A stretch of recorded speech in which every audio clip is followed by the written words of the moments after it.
ദൂരെ ദൂരെ കടുകുപൂത്ത മഞ്ഞപ്പാടങ്ങൾ, ആപ്പിൾ പൂക്കൾ, മഞ്ഞുമലകൾ. ഈ ഭൂമിയിൽ ഒരു പാരഡൈസ്, ഒരു സ്വർഗമുണ്ടെങ്കിൽ അത് ഈ താഴ്വാരമാണ് എന്ന് നമ്മൾ പറഞ്ഞു പഠിച്ചൊരു സ്ഥലത്താണ്. മനുഷ്യരക്തത്തിന് നടുവിൽ ഒരു പെൺകുട്ടി അനാഥം എന്ന വാക്കിന്റെ പ്രതീകം കണക്കെ പ്രിയപ്പെട്ടവർ ചാരെ മൗനമായിരിക്കുന്ന ഒരു ചിത്രം ഒരിക്കൽ കൂടി ഒന്ന് കാണാനാവില്ല.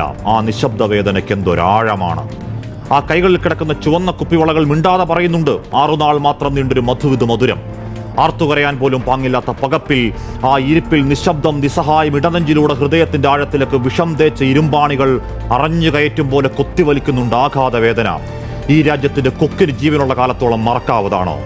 വൈധവ്യങ്ങൾ, പുത്രദുഃഖങ്ങൾ, അനാഥരായ മക്കൾ, ആ 29 പേരുടെ ജീവത്യാഗത്തിന് കാരണക്കാരായ ചെകുത്താന്റെ മക്കൾക്ക് സ്വപ്നത്തിൽ പോലും മാപ്പ് എന്ന വാക്ക് മിണ്ടാവതാണോ, പൊറുക്കാവതാണോ?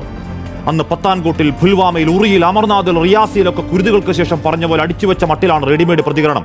ഞങ്ങൾക്ക് പങ്കില്ല എന്നാണ് പാകിസ്ഥാന്റെ പറച്ചിൽ. വെറും വ്യാജ വർത്താനം. എന്നിട്ടൊരു അലങ്കാരം പോലെ അയൽ രാജ്യത്തിന് അനുശോചനം.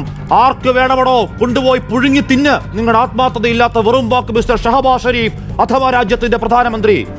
സൈന്യത്തോട് നേർക്കുനേർ നിൽക്കാൻ ധൈര്യമില്ലാത്ത പേടിത്തൂറികൾ, തോക്കെടുത്ത് നിരായുധരായ സാധാരണക്കാരെ കൊന്നൊടുക്കിയതിന്റെ സൂത്രധാരൻ സൈഫുള്ള കസൂരി ഹാഫിസ് സയ്യിദിന്റെ വലം കൈയാണെങ്കിൽ, ഇന്ത്യ വിരോധം കൊണ്ട് പിഴച്ചു പൊളിച്ച പാക് പട്ടാളത്തിന്റെ തലച്ചോറാണെങ്കിൽ, ISIയുടെ സാമന്തനാണെങ്കിൽ ഞങ്ങൾക്ക് പങ്കില്ലെന്ന പച്ചക്കള്ളം പാകിസ്ഥാനെ പോയി പള്ളി പറ.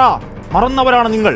പരാജയത്തിൽ ഉളുപ്പില്ലാതെ മുട്ടുകുത്തി ജീവന് വേണ്ടി തണ്ടിയ മേധാവി നിയാസയെ ഞങ്ങൾ വെറുതെ വിട്ട നാണം കിട്ട ചരിത്രം.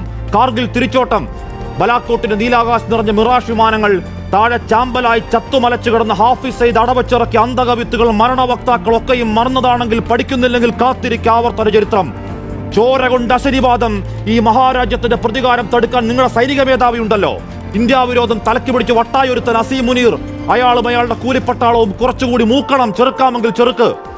അവിടെ മതം തിരിഞ്ഞ് നിങ്ങൾ പാവങ്ങളെ പോയിന്റ് ബ്ലാങ്കിൽ നായാടിയെങ്കിൽ, വീണവന്റെ മതം ചെയ്യാത്ത ഞങ്ങൾ ഇന്ത്യക്കാർ രോഷത്തിൽ എരിയുന്നുണ്ടെങ്കിൽ, വിനാശകാലെ നിങ്ങൾ ചിന്തിയത് ഞങ്ങളുടെ സഹോദരങ്ങളുടെ ചോരയാണെങ്കിൽ, കസൂരിയും അയാളുടെ മാസ്റ്റർ ബ്രെയിൻ തന്തമാരും ആയുഷണ്ണി കാത്തിരുന്നോ? വരുന്നുണ്ട് നിന്റെയൊക്കെ അണ്ണാക്കിലേക്ക് റഫാൽ മിറാഷ് തീർക്കുന്ന വെടിക്കെട്ട്. വെറിയൻ സാമ്രാജ്യങ്ങൾക്ക് മുകളിലേക്ക് തീമഴ പെയ്യിക്കാൻ ലോകത്തെ എണ്ണം പറഞ്ഞ പട്ടാള ശക്തി, കൂടപ്പറന്ന ചോരയ്ക്ക് പകരം ചോദിക്കാൻ ഞങ്ങളുടെ നെഞ്ചിലെ പ്രതികാരത്തിന്റെ സംഹാര ശക്തി.